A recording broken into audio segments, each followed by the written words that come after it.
Hi friends, Mahabharata యుద్ధం గురించి తెలియని వారంటూ ఎవరు ఉండరు. పాఠ్యపుస్తకాల్లో చదువుకున్నాం, అలాగే టీవీల్లో సీరియల్గా కూడా చూశాం. అయితే ఈ మహాభారత యుద్ధం వెనుక అసలు కారణమైన దుర్యోధనుడి గురించి మీకెంతవరకు తెలుసు? పోనీ ఆయన భార్య సుందర కన్య అయిన భానుమతి గురించి మీకు తెలిసిన విషయాలేంటి?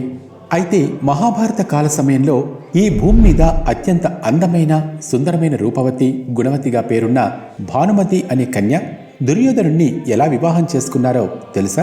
వీళ్ల పెళ్లి గురించిన ప్రస్తావన ఎక్కడా వినిపించదు, కనిపించదు. అయితే వీళ్ళది ఒక బలవంత పెళ్లి అనే విషయం తెలిస్తే మీరు ఖచ్చితంగా ఆశ్చర్యపోతారు.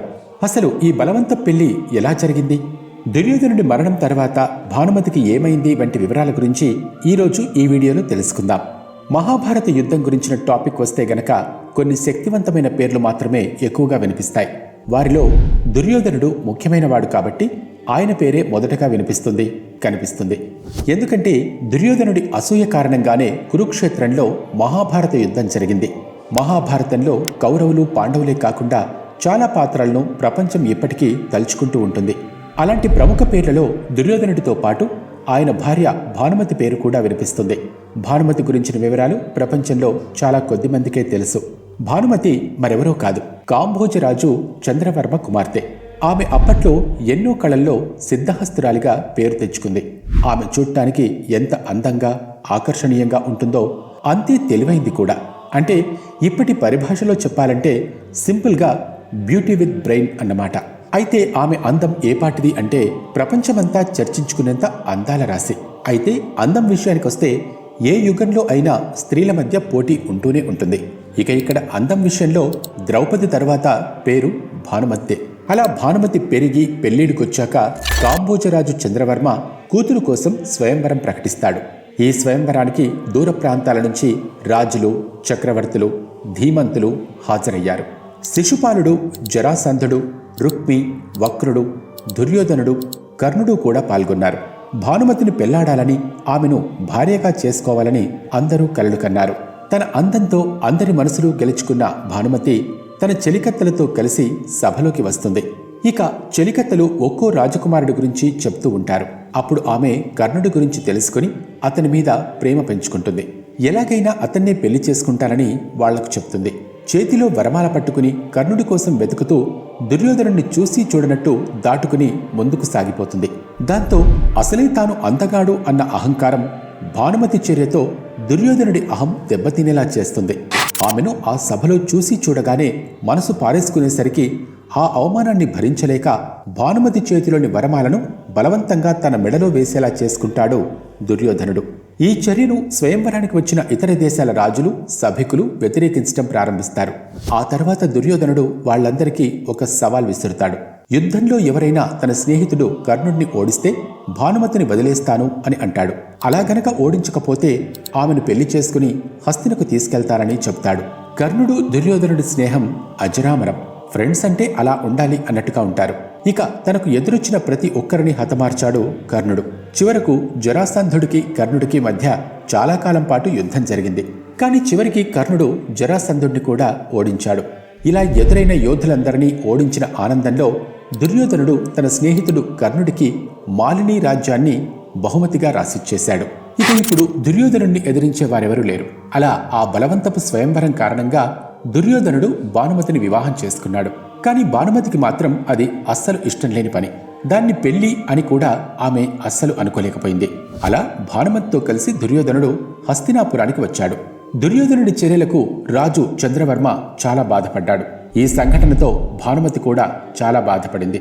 హస్తినాపురానికి వచ్చాక అక్కడ దుర్యోధనుడు భానుమతిని వివాహం చేసుకున్నాడు. భానుమతి తనతో పాటు చాలా అందమైన స్నేహితురాల్ని కూడా వెంట తెచ్చుకుంది. భానుమతికి ఉన్న ఆ స్నేహితురాలని ఆమెకు దూరం చేయాలనుకోలేదు దుర్యోధనుడు. అందుకే ఆమెను కర్ణుడికిచ్చి వివాహం చేశాడు దుర్యోధనుడు. ఈ చర్యకు భానుమతి కొంతకాలం దుర్యోధనుడిపై కోపంగా ఉంది. కానీ చివరికి ఆమె దుర్యోధనుడిని తన భర్తగా అంగీకరించింది, కలిసి జీవించడం ప్రారంభించింది. భానుమతి తెలివితేటలతో పాటు దుర్యోధనుడిలా బలశాలి కూడా, ఎన్నో విద్యల్లో నిష్ణాతురాలు కూడా. భానుమతి తన భర్త దుర్యోధనుడితో కుస్తీల్లో పోటీపడి ఎన్నోసార్లు కుస్తీ ఆటలో తన భర్త దుర్యోధనుడినే ఓడించేది. కొంతకాలం తర్వాత వారి అన్యోన్య దాంపత్యానికి గుర్తుగా భానుమతికి కవలలుగా ఒక కుమారుడు కుమార్తె పుట్టారు. కుమారుడికి లక్ష్మణ కుమార అని, కుమార్తెకు లక్ష్మణ అని పేరు పెట్టారు. తన తల్లి భానుమతిలాగే ఆమె కూతురు లక్ష్మణ కూడా చాలా అందగత్తె, యుద్ధ విద్యల్లో ఆరితేరింది. ఆమెకు పెళ్లిడు వచ్చేసరికి కర్ణుడి కొడుకు వృషసేనుణ్ణి ప్రేమిస్తుంది. ఇద్దరూ చిన్నప్పటి నుంచి కలిసి ఆడుకునేవారు.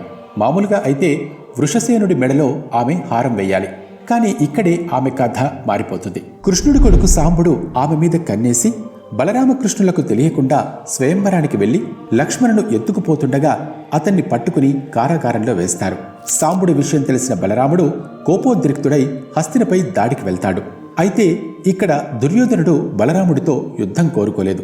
కాబట్టి అతను తన కృష్ణ భక్తురాలైన తన భార్య భానుమతిని ఈ సమస్యకు పరిష్కారం చెప్పమని అడిగాడు.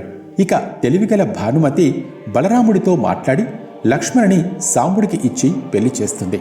అయితే కృష్ణుడు దుర్యోధనుణ్ణి అస్సలు ఇష్టపడ్డు. తన సొంత బావ అర్జునుడంటేనే ఇష్టంగా ఉంటాడు. దుర్యోధనుడి కోసం ఏదైనా చేయటానికి సిద్ధపడే కర్ణుడు మాత్రం ఈ విషయంలో అస్సలు స్పందించడు. కర్ణుడి కొడుకు కూడా లక్ష్మణ మీద ఉన్న తన ప్రేమను చంపేసుకుంటాడు. మొహం చాటేసుకుని తిరుగుతాడు. అయితే లక్ష్మణకు మాత్రం సాంబుడు తనను ఎత్తుకుపోయారు అనే బాధ కన్నా తాను ప్రేమించినవాడు వదిలేశాడు అన్న బాధే ఎక్కువగా ఉంటుంది. తర్వాత దుర్యోధనుడు తన లక్ష్మణ కుమారుణ్ణి బలరాముడు కుమార్తె శశిరేఖకు ఇచ్చి పెళ్లి చేయాలి అనుకుంటాడు. శశిరేఖను వత్సల అని కూడా పిలుస్తారు. అయితే కృష్ణుడు అర్జునుడితో తమ కుటుంబ బంధాన్ని పటిష్టం చేసుకోవాలని అనుకుంటాడు. ఇక అదే టైంలో శశిరేఖ లక్ష్మణ కుమార వివాహ వేడుకలకు ఏర్పాట్లు జరుగుతున్న సమయంలో అతను ఒక ఉపాయం వేస్తాడు. తన సోదరి సుభద్ర ఆమె కుమారుడు అభిమన్యుని తన ఇంటికి ఆహ్వానిస్తాడు. అలా అభిమన్యు శశిరేఖ ప్రేమలో పడి పారిపోతారు. లక్ష్మణ కుమారుణ్ణి పెళ్లి వద్దు అనేలా చేయడం కోసం కృష్ణుడు ఘటోత్కచుడిని శశిరేఖ రూపంలోకి మార్చి పంపిస్తాడు. ఇక శశిరేఖ రూపంలో ఉన్న ఘటోత్కచుడు లక్ష్మణ కుమారుణ్ణి టార్చర్ పెట్టేస్తాడు. దాంతో లక్ష్మణ కుమారుడు తనకు శశిరేఖతో పెళ్లి వద్దు బాబోయ్ అని ఏడుస్తాడు. ఈ ఘటనతో బలరాముడికి చాలా అవమానం జరుగుతుంది. అలాగే దుర్యోధనుడికి కోపం తెప్పించింది. ఆ తర్వాత శశిరేఖ అభిమన్యు పెళ్లి చేసుకుంటారు. ఈ విషయం దుర్యోధనుడికి తెలియగానే పాండవులపై కోపం పెరిగిపోతుంది. ఇంతలా అవమానించాలా అనుకుంటాడు. కౌరవులు పాండవుల మధ్య మహాభారత యుద్ధం ప్రారంభమైనప్పుడు దుర్యోధనుడి కుమారుడు లక్ష్మణుడు అభిమన్యు చేతిలో మరణిస్తాడు. దాంతో భానుమతి దిగ్భ్రాంతికి గురవుతుంది. తరువాత భానుమతి భర్త దుర్యోధనుణ్ణి భీముడు చంపేస్తాడు. అలా ఈ మహాభారత యుద్ధంలో భానుమతి తన భర్త మరియు కొడుకు ఇద్దరినీ కోల్పోయి అశక్తురాలైపోయింది. అలా భానుమతి పేరు చరిత్రలో చిరస్థాయిగా నిలిచిపోయింది. మహాభారత యుద్ధంలో తమకు జరిగిన నష్టాల గురించి కౌరవులు పాండవులు తెలుసుకుని శత్రుత్వానికి గుడ్ బై చెప్పి స్నేహపూరితంగా మెలగటం మొదలుపెట్టారు. ఈ శత్రుత్వాన్ని అంతం చేయటం కోసం భానుమతిని అర్జునుడు పెళ్లి చేసుకుంటాడు.